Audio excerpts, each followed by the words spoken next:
Hey everyone, this is Luke from the Destiny team. The final shape is the culmination of a 10-year journey. A journey that began on the Cosmodrome, took you to the moon, Venus, Mars, the reef, and beyond. It's a journey that'll end inside the Traveler with you facing the Witness. But facing the Witness is not the end of Destiny 2, and it's definitely not the end of Destiny. After you face the Witness, we're going to tell you what's coming next to Destiny 2 and beyond. We'll see you soon.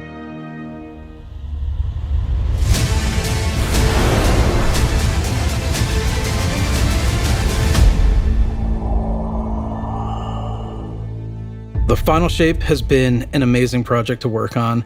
The amount of creativity, the amount of design work, the amount of all these elements coming together has been inspirational. I was like, are you guys seeing this? Are you guys seeing this? It looks awesome. I think that we're going to have a pretty big impact, and it's going to shake things up a lot. And we just wanted to give you a glimpse of what we're working on.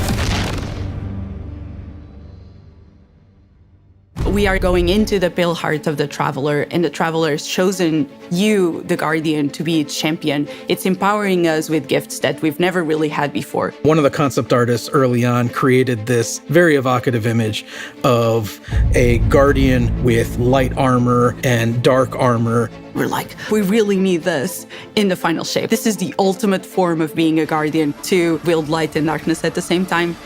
We built Prismatic exactly to be that. Prismatic is the new subclass in the Final Shape where you can combine certain class abilities from different damage types together. Getting light and dark and mastering it. No one's done that before. Like the Witness is manipulating the energies like this, but the Witness is not a master of light and dark. You are. The Guardian is. Players are. In Prismatic, underneath your super bar, there's a light meter and a dark meter. As you deal damage with either light damage or dark damage, it fills the respective sides of the meter. Once both sides are full, you get this new level of power that we're calling Transcendence. I love Transcendence because you do these cool motions. For Warlocks, we have this cool like mystic pose. Hunters are gonna do this cool like... The Titan one where you just go... While you're Transcendent, you get a new, unique grenade that combines both light and dark together. The Hunters get this fire and ice combo. Titans, Strand, and Arc. For the Warlock, Stasis and Void together. You have a weapon damage bonus that stacks on top of other weapon damage bonuses. Your grenade and melee are both instantly refunded when you cast Transcendence, so you can loop them together, one after the other. That's really exciting. That is so good.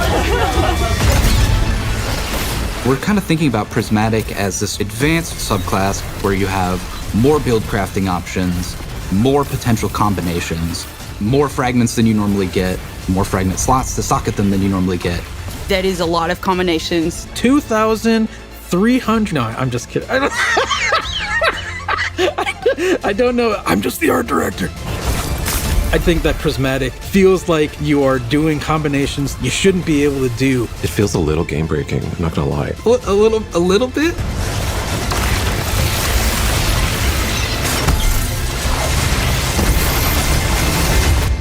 You're gonna be like, oh no, what have I done? I'm gonna be here all night.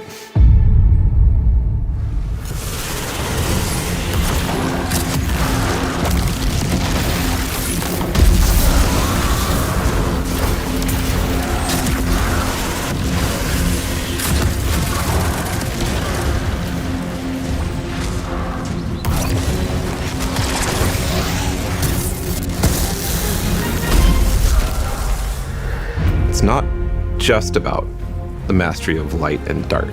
It's not just about using multipliers at the same time. It's about figuring out how they work in concert in really interesting ways. We're transcending kind of the bounds of light and darkness. There's all these subclasses that really resonate with people, and now you can finally combine those and make your own Guardian feel very uniquely you. This like really opens up the doors for unexpected, like really wild stuff. I love being a hunter and having gunpowder gamble and blowing them up. And then we're like, oh, wait, what if you could slow enemies? You could throw out, your shurikens, and then you blow them up as well. And it's like, okay, I didn't think I could ever do those two things at the same time. And you're telling me I can do as much as I want? You can throw Withering Blade melee and like bounce it between a bunch of people and get like 3 kills from one melee, and now your gunpowder gamble's like fully charged, right? And so like certain interactions I think get a lot easier just because we've sort of made the aspects a little bit more permissive, a little bit looser. So like when we playtest, I'm probably gonna be running Warlock with the Lightning Surge build where you have Arcane Needle for 3 melee charges, and then you combine that with Lightning Surge. You can throw Bleak Watcher on top of that for just like a little extra crowd control, or you can throw Devour. And so you're, jumping in, lightning surging, that's killing a bunch of stuff. You're activating Devour. That gives you infinite sustain, effectively, to stay in the fight. As a Titan, you can just quickly start using your arc abilities to jolt all the enemies around you, and then kind of finish them off with like the cool blades of Strand. And it's so satisfying to see how fast you move. It's a very like fun, destructive build that you can just like destroy everything around you, and it's super fun. There was this moment for me where I was like, wait a minute, I could send out Threadlings and have a Bleak Watcher. It just creates these moments of escalation within the combat, and I think that's really exciting for me. If you combine Bleak Watcher and Feed the Void, you consume your grenade to throw your Bleak Watcher out there. And so it's, locking stuff down with stasis, doing crowd control. You can clean that stuff up pretty easily with, an Arcane Needle melee, which has 3 charges. Those ability kills will activate Devour, which gives you more grenade energy every time Devour activates, so lets you loop your Bleak Watcher. And so you can have like multiple Bleak Watchers out on the field, freezing stuff everywhere. You're just like launching your cool Strand melees out, and everything's dying, and it's great. Embracing the challenge of like, how do we make stuff that wasn't initially intended to like work together in the same build? Like, how do we twist them and warp them and push and pull this and that to make them work together? I'm excited about, seeing all the players like talk about their favorite combinations. I'm just looking forward to all the videos that people make of their own custom builds with their own exotics that they're pairing it up with to create like these amazing builds. It feels infinite to me, and I'm really excited about that.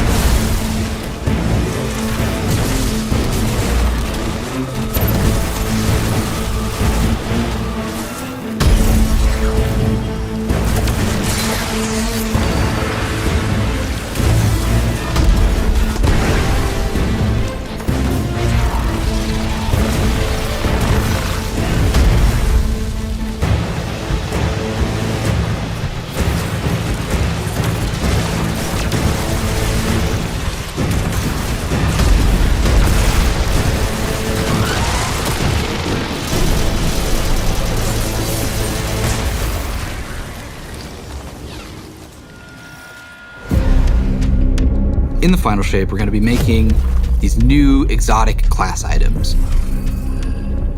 These new exotic class items allow you to steal perks from other exotics and combine 2 perks together into one single exotic. The perks that come on them are actually random rolled. One thing that is going to be fun is to chase these perks and then find different combinations that work really well.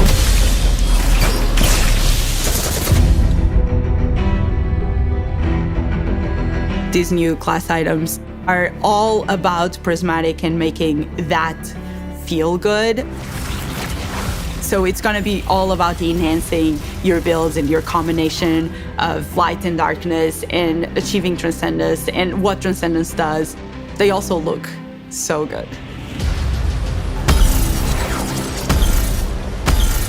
With these class items, we wanted them to stand out as special. They have these 2 perk columns that take aspects from other exotics.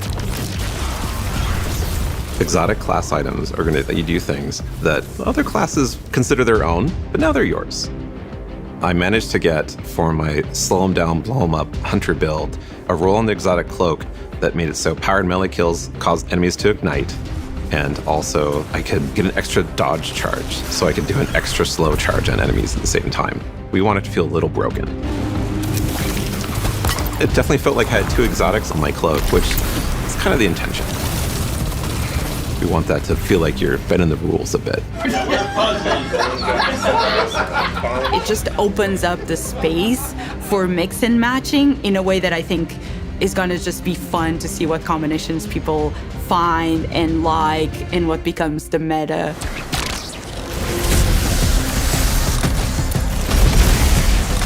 They look amazing. They have visual effects that activate when you are transcendent. It just really ties into this overall theme. But on top of that, the gameplay with basically stealing exotic traits from other exotics, and even from classes that aren't you, adds this element of spice to them. And the fact that it's random rolls, you're going to want to keep looking for the right one for your builds.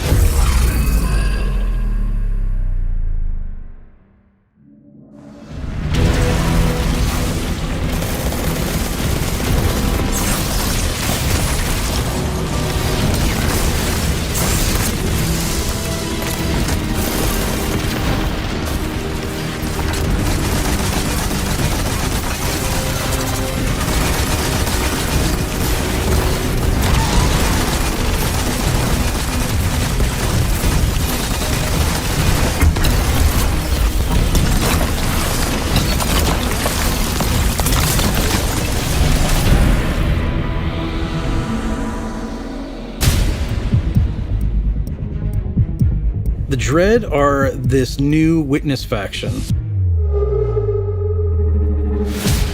When you see these new characters, not only do they look unique and new, but you see like a through line that we've been building through the years that connects it all together. And you've seen a member of the Dread before. You might remember seeing the Tormentor make a big appearance last year. Well, that was just the first one. You have like this slate of new enemies with like the Tormentor and the Subjugators and the Weaver and the Attendant and the Grim and the Husk. This is like the embodiment of the Witness in these new enemies.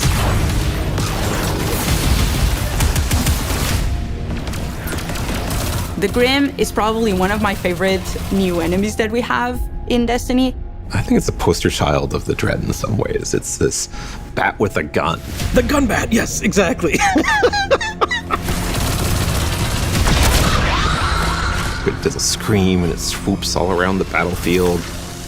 It's a profile we've never seen in Destiny. You are facing now the first flying character with actual wings. They can screech, and if that hits you, it suppresses your abilities. It also slows you down. It was something that immediately appealed to the team and made us think, we have to do this. We have to make this character.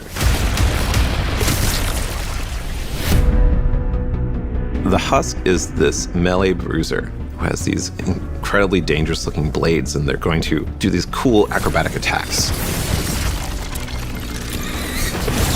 They hurt. They have two of these very sharp melee weapons, and they just come charging with those things and will just slice and dice. They are really dangerous, especially in groups. If you manage to kill the Husk, you have to be careful, because if you kill it the wrong way, what's inside of the Husk, the Geist, is going to pop out and it's going to seek you out. A Geist has killed me, more than I care to admit. Now I'm like looking everywhere every time I go into a fight, and I'm like, Is there a husk somewhere? Is there a husk somewhere? Because I'm targeting that first. The Weaver and the Attendant are our Strand and Stasis scions that have been reshaped by the Witness. We wanted to show like the influence of darkness powers on these characters. They have a stasis ability that can shoot at you that will freeze you. They have a strand ability that will pull you across the battlefield.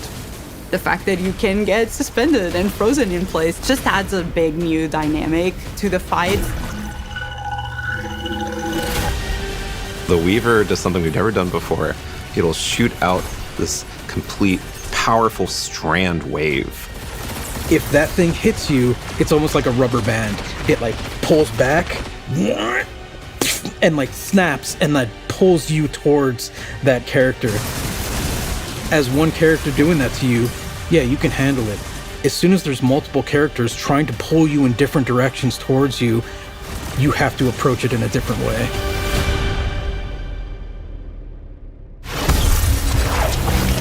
We're really excited about everything that we've been doing for the final shape. It just feels like there's a really cool through line through all of this. It's the culmination of the Guardian's journey over the last 10 years. We wanted to deliver something that's really like fun and exciting and engaging for players. It is amazing to see this initial inspiration carried all the way through to become a reality in the final shape.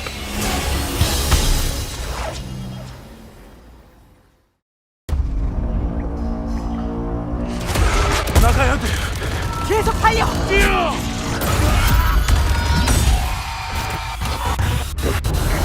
목격자는 여행자 내부로 어둠을 가져왔네. 우리의 소멸로 바꾸는 힘을 갖게 될 걸세.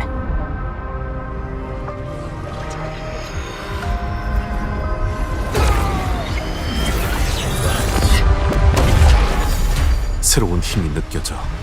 수호자한테 변화가 생긴 거야.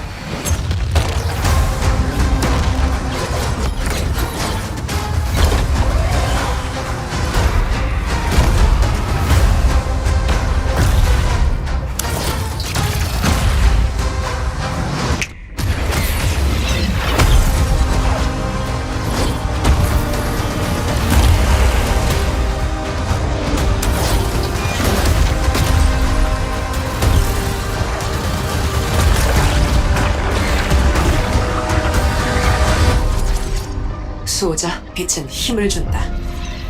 어두운 곳에서도 용기를 내라. 우리는 희망의 빛이니까.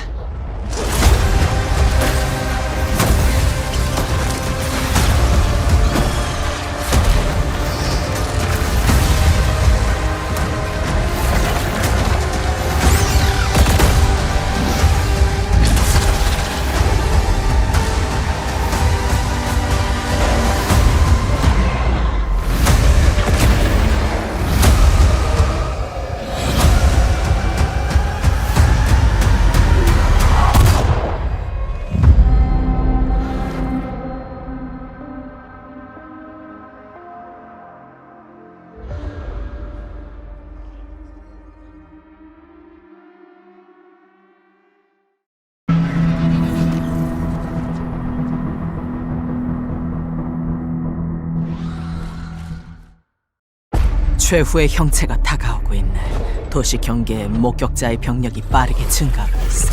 샤크스경의 무기고에 지금까지 수집한 금지된 무기들이 있네. 수호자들이 사용할 수 있게 선봉대가 조치해뒀지. 강한 수호자에게 강한 장비가 필요해. 대문을 빈다.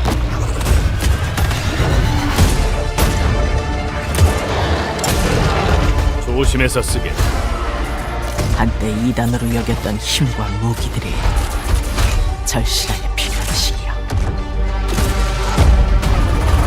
자네라면 잘 사용할 거야.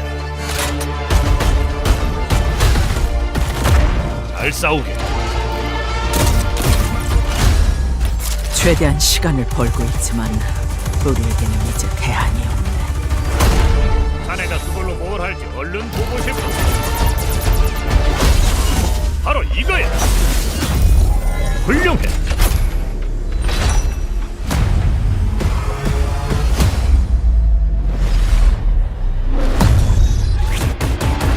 적을 박살낼 시간이다.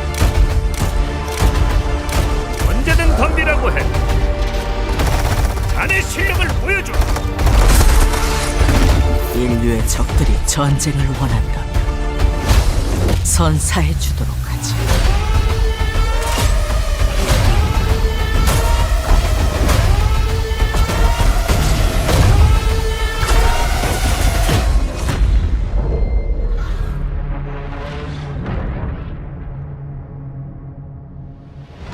창의적이군. 정말 재미있는데?